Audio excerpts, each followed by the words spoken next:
Okay, is the wonder of modern electronics working? Yes, thank you. Greetings. It's Labor Day weekend. Let's have a picnic.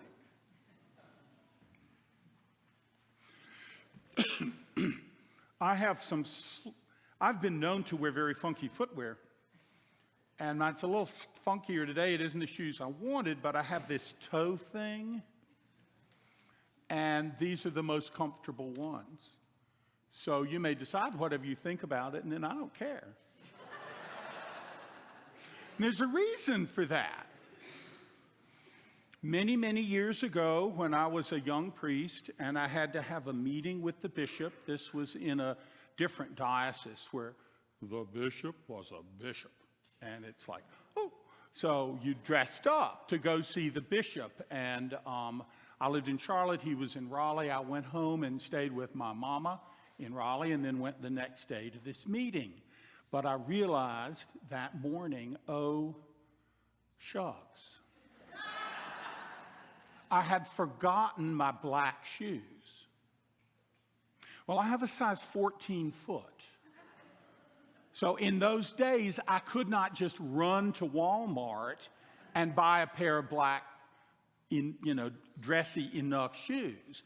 It just, impossible.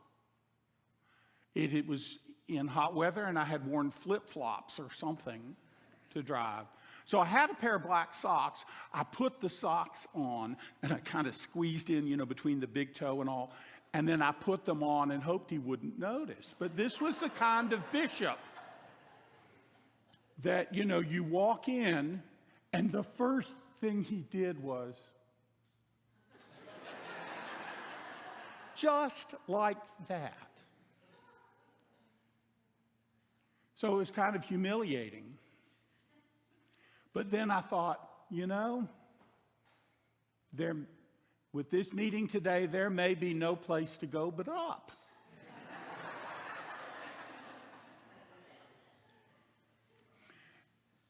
And I think really from that day, God, that's been 30 plus years ago. I don't care. The term about, sticking your foot in your mouth? And for me, sometimes it's been I only open my mouth to change feet.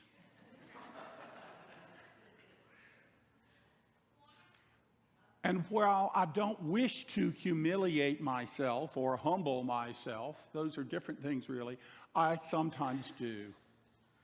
And of course, the funny thing is a lot of times I'm too clueless to know I've done it.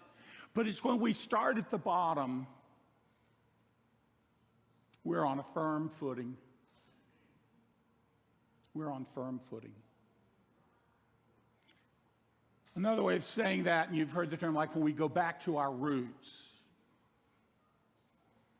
And I know in many families, it's been the kind of thing where, if you're going someplace, your parents said, now remember who you are. Well, that could mean a lot of things in different families, but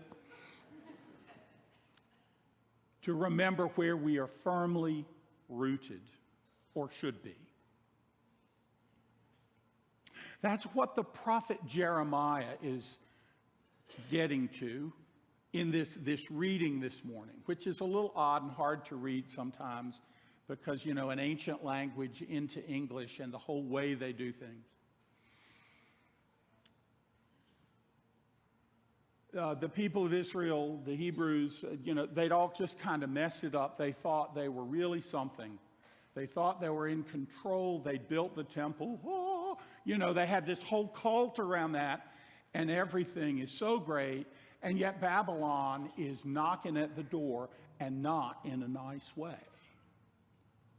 And Jeremiah is saying,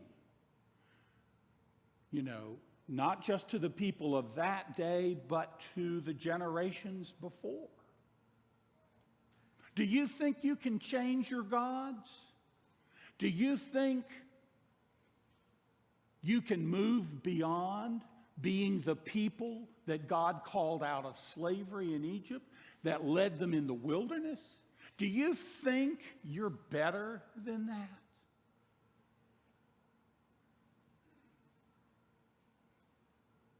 You've got a spring of living water, And yet you keep digging cisterns, wells, places to store it, because you don't go back to this spring. And those cisterns, y'all know what a cistern is? You know, many of you I know, but if you don't know that word, look it up, C-I-S-T-E-R-N, cistern, where you stored water. And he said, and they're cracked. But, water's going to leak out. You've got the living water meant flowing water. You know how in the mountains we have some springs that are always just, gushing a little bit of water anyway, or a lot. And we have some that only show up when it rains, particularly under our driveways. But he's saying, you've got this really good spring, and you keep going to the muddy water over here. Now, of course, he's bringing down the Word of God in strong judgment, because they're going to, this is what, 6th century BC, Babylonians are knocking on the door with a sword. Finally, they come in, capture them, take them all to exile in Babylon.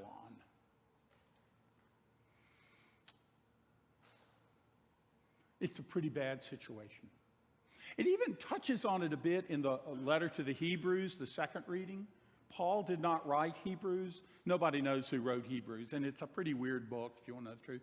Today's passage is really good, It calls us to remember who we are and to trust in God. What can others do to us? What can others do to us? But then also in the gospel lesson, Jesus is eating with the Pharisees on the Sabbath. And you see that it sets the scene in verse 1. In the next few verses, Jesus does a healing. And it says, ooh, and they said nothing. So he's already kind of put his foot in it. And so then he says to them, when you go to a wedding banquet, now they're just at a Sabbath meal. He said, when we go to a wedding banquet, don't go to the place of honor. They were in a big shame-honor society. To be shamed, to be put to the lowest place was like, oh. To have the bishop immediately walk up and go, oh. It's like, oh. I mean, I may have had horns and he would notice, but I did not have the right footwear. And he was that kind of bishop. Jesus. God rest his soul. He's long gone. And he was a wonderful man in many other ways too. But it's just, that was that day and age. And so Jesus says, don't go for being shamed, go for being lifted up. And that's all very nice. That's a good, important reminder for us. But it sounds a little bit like, Dear Abby of the first century. Where's the meat in this for us? Where is something a little bit deeper? And then he goes into this thing. Well, when you throw a party, a luncheon or a dinner, he gives some options there. Don't invite those who are important. Don't invite those who are going to give you paybacks. Do you all know, good Southern folk here know what paybacks are? Somebody invited you to dinner or to drinks. Well, you have to invite them over too. I mean, that's all great. And what? But Jesus is saying, invite all these people that just inviting them would shame you. You don't have those kinds of people. Now, it talks about lame and blind. But he's really just kind of throwing out there all these folks who could not repay you. I mean, that's just kind of patently stupid advice for that day and age, and we think for ours. In a way, he's saying, remember who you are. Remember who you are. You don't have to wait for humiliation. You can already be humble. You can already know that you are loved and held. Then it doesn't matter what kind of shoes you wear. it doesn't matter, because it doesn't. We know how these things matter to us so much sometimes. But it's like once you've stuck your foot in it, it's the kind of thing you can't get so embarrassed you just go home and you just leave. But that showing up, it's like, well, I'm here. But the thing to remember is that I'm not here by myself. What can others do to me? Hebrews tells us. And that wonderful refrain from the song, he'll feed you with finest wheat and sweet honey from the rock.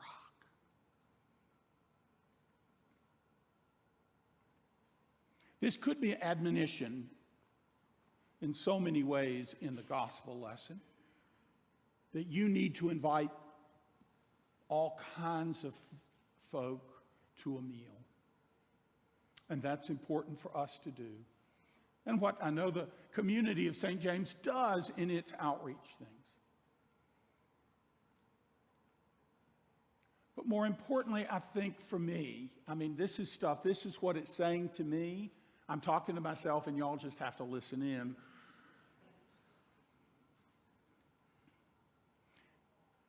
Is remembering that lowest seat is just as good as the highest seat.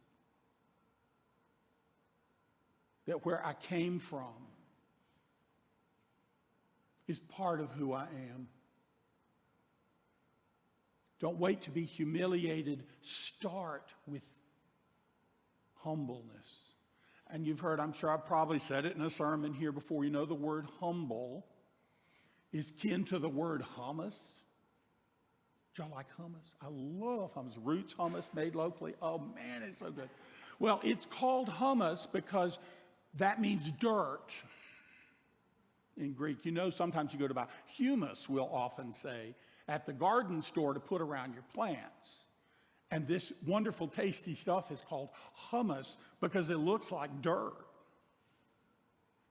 But anyway, humility comes from meaning not, oh, I'm so terrible, I'm so awful. It comes from being grounded. It comes from being grounded with roots in the dirt, because the roots are what enable us to stand. What can others do to you? What can others do? So I strayed a lot, and I hope I said some better stuff than I did at 8 o'clock. I don't know. I never know what's going to happen. But I have a really good therapist. If you need a good therapist, he's fabulous. And he has said to me and my partner to look at each other and to remind us, not so much individual to individual, though that too, but cosmos to heart. You are loved beyond your wildest imaginings. We live in such a crazy, crazy world. And my anxiety, shootings, hurricanes, and I'll just say the P word, politics. That the last thing I can even think about is having a party, let alone who the heck is on the invitation list. I don't need to be lectured to about what I ought to be doing. I need to be rooted and grounded. To remember that I am loved beyond my wildest imaginings.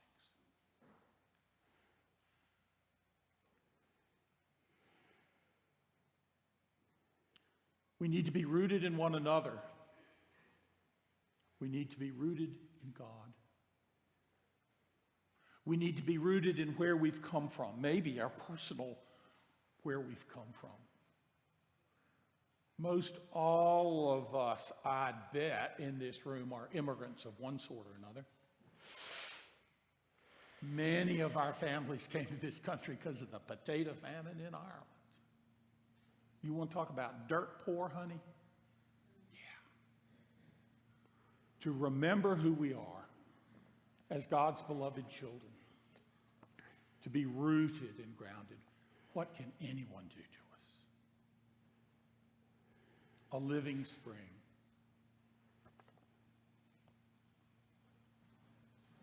Amen.